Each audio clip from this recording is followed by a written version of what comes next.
അക്കാര്യത്തിൽ അതുകൊണ്ട് താങ്കളുടെ ഒരു ക്ലാരിറ്റിയോട് കൂടിയുള്ള മറുപടി ആവശ്യമാണ്.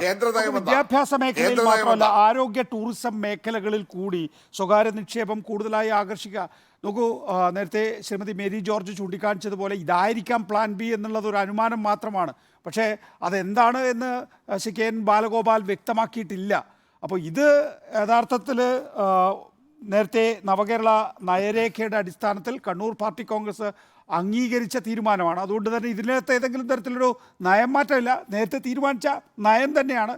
പക്ഷേ പ്ലാൻ ബി എന്താണ് എന്നുള്ളത് ആലോചിച്ച് കണ്ടുപിടിക്കണം എന്നുള്ളതാണ് കെ എൻ ബാലഗോപാൽ. അല്ല, ഇതിലിപ്പോൾ ഞാൻ പറയട്ടെ. പറയൂ സർ. ഇതിലെ 2 പോയിന്റുകൾ വളരെ ഭംഗിയായിട്ട് ബാലഗോപാൽ പറഞ്ഞിട്ടുണ്ട്. അത് 100% സൗജന്യമാണല്ലോ ഫലത്തിൽ സ്കൂളുകളും ആശുപത്രികളും. അതെ, സ്കൂളുകൾ 100%, ആശുപത്രികളിൽ ചില സർവീസിനൊക്കെ ചാർജസ് പിന്നെ 2 റുപ്യ 3 റുപ്യ അങ്ങനെ തൊട്ട് ചില ഓപ്പറേഷൻ. അങ്ങനെയാണല്ലോ പഠിച്ചത്. ഞങ്ങൾ വെച്ചിട്ടുള്ള പ്രേരണപത്രിക എഴുതുന്നതിൽ അല്ല, സ്കൂളിൽ നമ്മളൊക്കെ പഠിച്ചു, ഹോസ്പിറ്റലിൽ ചെറിയ പൈസ ഉണ്ട്. അപ്പോൾ ഞങ്ങൾ വെച്ച പ്രേരണപത്രികയിൽ ഞാൻ തന്നെയായിരുന്നു അതിൻ്റെ ഒരു കൺവീനർ. നോബിൾ ഹോസ്പിറ്റൽ, ബില്ലേ ഇല്ലാത്ത ആശുപത്രി. ഇപ്പം ഇന്ന് ഇന്ത്യയിൽ വളരെ കുറച്ചേ ഉള്ളൂ. ഒന്ന് സത്യസായിബ അവിടെ ആശുപത്രിയാണ്, അദ്ദേഹത്തിന് ഒരുപാട് കോൺട്രിബ്യൂഷൻ കിട്ടുന്നുണ്ട്. മറ്റൊന്ന് പോണ്ടിച്ചേരി ജിപ്മർ പോലുള്ള ആശുപത്രിയാണ്. അവിടെ നമുക്ക് വാക്ക് ഇൻ വാക്ക് ഔട്ട്, ആശുപത്രിയിലേക്ക് പോകാം, ആശുപത്രിയിൽ നിന്ന് എല്ലാ ചികിത്സ എടുത്തിട്ട് പുറത്തു വരാം. ഇതാണ് നമ്മുടെ സ്വപ്ന ആശുപത്രി എന്ന് പറയുന്നത്. കാരണം ആളുകൾക്ക് ഈ രോഗം മാത്രമല്ല, രോഗത്തിന് വേണ്ടിയുടെ ചെലവ് അവരുടെ ടെൻഷൻ കൂട്ടുന്നുണ്ടെന്നുള്ള ധാരാളം പഠനങ്ങളുണ്ട്. അതവിടെ നിൽക്കട്ടെ. അമേരിക്ക പോലും ആ കാര്യത്തിൽ വളരെ ഒരു ചീത്ത ഉദാഹരണമാണ്. ഇപ്പോൾ ബാലഗോപാൽ വളരെ സൗമ്യമായിട്ട് ചെയ്ത 2 കാര്യങ്ങൾ. ഒന്ന്, നിങ്ങൾക്ക് സ്കൂളിന് സംഭാവന ചെയ്യാം. അപ്പോൾ നിങ്ങൾ പഠിച്ച അലൂമിനി കളക്ഷൻ പദ്ധതി മാത്രമാണ് താങ്കൾ നേരത്തെ സൂചിപ്പിച്ചതുപോലെ. നമുക്ക് ഈ വിദേശ നിക്ഷേപത്തിലൊന്ന് നിന്നാലോ? യെസ്, അതിലേക്ക് വരാം. അല്ല, പക്ഷേ ഇത് 2 വളരെ ഇമ്പോർട്ടൻ്റ് ആണ്. അതായത് ആരോഗ്യ വിദ്യാഭ്യാസ മേഖലകളിൽ ഭണ്ഡാരം വയ്ക്കുകയാണ്. ഓരോ ഭണ്ഡാരം വെച്ചിരിക്കുക. ഭണ്ഡാരമുള്ള പള്ളിയുണ്ട്, ഇല്ലാത്ത പള്ളിയുണ്ട്. അപ്പോൾ ഭണ്ഡാരം വെച്ചിരിക്കുന്നു, അവിടെ വേണമെങ്കിൽ പൈസ ഇടാം. അപ്പോൾ അങ്ങനെ പൈസ ഇടുന്നവർക്ക് നിർബന്ധിച്ച് നമ്മുടെ സദസ്സ് ഉണ്ടല്ലോ, പിണറായി വിജയൻ പോയ സദസ്സ്, അതുപോലെ കുറേശ്ശെ പൈസ ഇടിക്കുക. Nothing wrong in it. അപ്പോൾ ഞാൻ എൻ്റെ അഭിപ്രായത്തിൽ ലോക്കലായിട്ടുള്ള ഇനിഷ്യേറ്റീവ് എടുത്ത് പഠിച്ച അഭിപ്രായം. അപ്പം ഒരു എൻ്റെ അഭിപ്രായമാണത്. കാരണം ഒരു കുട്ടി ജനിച്ചു, ആ കുട്ടി അവിടുത്തെ വലിയൊരു നേതാവ് അല്ലെങ്കിൽ ഒരു പണക്കാരനായി. ഞാൻ ജനിച്ച ആശുപത്രിയാണ്, 1 ലക്ഷം രൂപ കൊടുത്ത് കളയാം, വെൽ ആൻഡ് ഗുഡ്. ഇപ്പോൾ തൃശ്ശൂർ സെൻറ് തോമസ് കോളേജ് ഞാൻ ചെന്നപ്പോൾ അവിടുത്തെ ഞങ്ങളുടെ പ്രൊഫസറായിരുന്ന പിന്നെ സാറിൻ്റെ ഒരു പേരിലെ അദ്ദേഹത്തിൻ്റെ പേരിൽ 10 ലക്ഷം എല്ലാ വർഷവും കൊടുക്കുകയാണ് ഒരു കുട്ടി. അമേരിക്കയിൽ ആ കുട്ടിക്ക് പേറ്റൻ്റ് എല്ലാം ഉണ്ട്. അപ്പോൾ അത് തന്നെ അടിസ്ഥാനത്തിൽ അവിടെ റിസർച്ച് നടക്കുന്നുണ്ട്. അവൾ ഐ ഐ ടികൾ നല്ല ഈ അലൂമിനി ഫണ്ട് വാങ്ങുന്നുണ്ട്. Well and good, not bad. നമുക്ക് സ്വകാര്യ നിക്ഷേപത്തിലേക്ക് വരാം. സ്വകാര്യ നിക്ഷേപത്തിന് ആരാണ് എതിര്? അപ്പോൾ അവർ പറയുന്നുള്ളൂ ഞങ്ങളോട് സഹകരിക്കണം, ഞങ്ങൾ നേരത്തെ സഹകരിച്ചിരിക്കുന്നതാ. സ്വകാര്യ നിക്ഷേപം കൊണ്ടുവരൂ. സ്വകാര്യ നിക്ഷേപം കൊണ്ടുവരുന്നതിന് ആരാണ് എതിർപ്പ്? കേന്ദ്രത്തിൽ പിന്നെ ബംഗാളിലെ ഗവൺമെൻറ് പോലും സ്വകാര്യ നിക്ഷേപം കൊണ്ടുവരണമെന്ന് ജ്യോതിബാസു പറഞ്ഞതാണ്. പിന്നെ കൊണ്ടുവന്നത് ബുദ്ധദേവ് വളഞ്ഞ വഴി കൂടെ കൊണ്ടുവന്ന് വലിയ പ്രശ്നങ്ങളുണ്ടായി. അപ്പോൾ സ്വകാര്യ നിക്ഷേപം കൊണ്ടുവരുന്നതിന് ഇവിടെ കോൺസെൻസസ് ഉണ്ട്.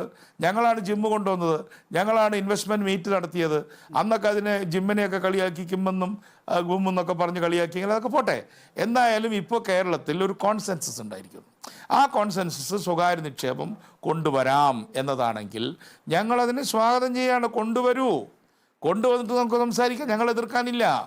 പക്ഷേ എങ്ങനെ കൊണ്ടുവരും? ടൂറിസത്തിൽ എങ്ങനെയാണ് കൊണ്ടുവരാൻ പോകുന്നത്? ആ ടൂറിസത്തിൽ കൊണ്ടുവരുന്നതിൻ്റെ നിങ്ങൾ പ്ലാൻ ബി എന്നൊക്കെ പറഞ്ഞല്ലോ, എന്താണ് അതിൻ്റെ ഒരു ബ്ലൂ പ്രിൻ്റ് എന്താണ്? ഇനിയിപ്പോൾ കോൺസെപ്റ്റ് കഴിഞ്ഞല്ലോ, ഇനി അതിൻ്റെ ഒരു വിഷനും ഉണ്ട്, മിഷനും ഉണ്ടല്ലോ. വിഷൻ പറഞ്ഞല്ലോ, വിഷൻ നമുക്ക് തർക്കമില്ലല്ലോ. അതുകൊണ്ട് നിങ്ങൾ മിഷൻ പറയൂ. കാരണം മെയ്യിൽ വേറെ സർക്കാർ വരുമല്ലോ, അപ്പൊ പിന്നെ ഈ പ്ലാൻ ബി വേണ്ട, പ്ലാൻ എയിൽ തന്നെ ഓടാം. അല്ല, മെയ്യിൽ വേറെ സർക്കാർ വന്നാലും ഈ പ്ലാൻ ബി നടപ്പാക്കിക്കോളൂ എന്നാണ് ഞാൻ പറയണത്. ഇപ്പോൾ കേരളത്തിലെ 14 ജില്ലകളെ 14 തരത്തിലാണ് നമ്മളെല്ലാം കാണുന്നത്. കാരണം പെർ ക്യാപിറ്റ GDP ഓരോ ജില്ലയിലും ഓരോന്നാണ്. ഉദാഹരണത്തിന് 1ാം സ്ഥാനത്ത് എറണാകുളം നിൽക്കുമ്പോൾ ലാസ്റ്റാണ് വയനാടും, 13ാം സ്ഥാനത്താണ് മലപ്പുറവും. അപ്പോൾ ഓരോ ജില്ലയ്ക്കും ഓരോ പ്ലാൻ വേണം. ഡിസ്ട്രിക്ട് പ്ലാൻ ഉണ്ടാക്കിയിട്ടുണ്ട് പ്ലാനിംഗ് ബോർഡ്, പക്ഷെ അതൊന്നും കിഫ്ബി ഒന്നും എടുത്ത് നോക്കിയൊന്നുമില്ല. അപ്പോൾ ഓരോ ഡിസ്ട്രിക്റ്റിനും ഓരോ പ്ലാൻ ഉണ്ടാക്കിക്കൊണ്ട് നമ്മുടെ ഒരു ഡിസ്ട്രിക്റ്റ് എന്ന് പറയുന്നത് യൂറോപ്പിലെ ചെറിയൊരു രാജ്യമാണ്. യൂറോപ്പിലെ ഒരു ചെറിയ രാജ്യത്തിന്റെ വലുപ്പമുണ്ട്, ജനസംഖ്യയുണ്ട് നമ്മുടെ ഒരു ഡിസ്ട്രിക്റ്റിന്. അപ്പൊ ഓരോ ഡിസ്ട്രിക്റ്റുകൾക്കും ഓരോ പ്ലാൻ ഉണ്ടാക്കാം. അവരുടെ ഡിസ്ട്രിക്ട് പ്ലാൻ എന്ന് പറയുന്നത് CPM-ന്റെ കാര്യത്തിനകത്ത് ADB-യുടെ കാര്യത്തിനകത്ത്, സ്വാശ്രയ കാര്യത്തിനകത്ത്, ഇപ്പോ വിദേശ സർവകലാശാലകളുടെ ക്യാമ്പസ് അനുവദിക്കുന്ന കാര്യത്തിനകത്ത് SFI DYFIയുടെ സമരങ്ങളെല്ലാം നമുക്ക് ഓർമ്മയുണ്ട്. ഇപ്പോൾ അന്നത്തെ വിദ്യാർത്ഥി യുവജന നേതാവായിരുന്ന KN ബാലഗോപാൽ തന്നെയാണ് ഇതിലൊക്കെ തന്നെയും മാറ്റം വരുത്തുന്നത്. അതിലൊന്നും കളിയാക്കാൻ തോന്നുന്നില്ലേ ജോണ്? എനിക്ക് പറ്റാവുന്ന തരത്തിലൊക്കെ ചെയ്തല്ലോ. പിന്നെ ഞാൻ ഒരാളെ വളരെ മോശമാക്കണ്ട. കാരണം നല്ല കാര്യം ചെയ്യാൻ പോകുമ്പോൾ നമ്മളിതിനെ തടസ്സപ്പെടുത്തുന്നത് ഇനി നമ്മൾ കളിയാക്കിയതുകൊണ്ട് ചെയ്യാതിരിക്കണ്ട. അതുകൊണ്ട് ഒരു സോളമൻ സിസ്റ്റമാണ് ഞാൻ എടുക്കുന്നത്. കുട്ടിയെ രണ്ടായി മുറിക്കണ്ട. പക്ഷെ ക്രൂരമായ സംഭവങ്ങൾ, താങ്കളുടെ പിതാവിനടക്കം അനുഭവങ്ങളുണ്ടല്ലോ. അവിടെ കൂത്തുപറമ്പ് എന്ന് പറയുന്ന സ്ഥലത്ത് ഒരു പ്രശ്നം ഉണ്ടായിരുന്നില്ല. ആ കൂടെ പരിയാരം മെഡിക്കൽ കോളേജ് തുടങ്ങിയതാണ് ആകെ ഒരു പ്രശ്നം. ആ പ്രശ്നത്തിൻ്റെ പേരിൽ അന്ന് അങ്ങയുടെ സഹോദരൻ അവിടെ കല്യാണത്തിൻ്റെ ഒരുക്കങ്ങൾ ചെയ്ത വീടായിരുന്നല്ലോ, കത്തിച്ച് കളഞ്ഞില്ലേ?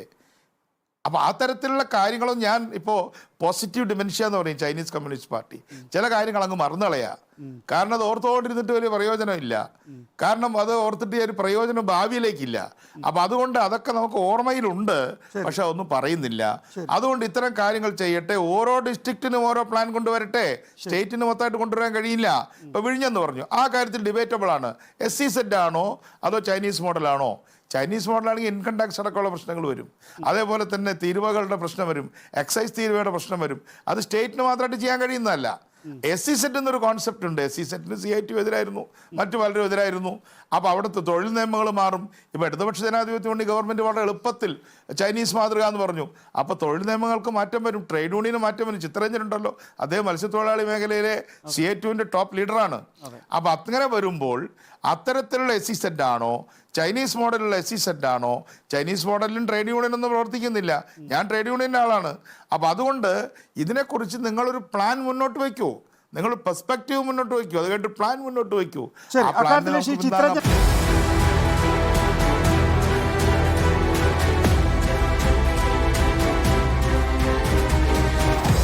Debate with MV Nikesh Kumar.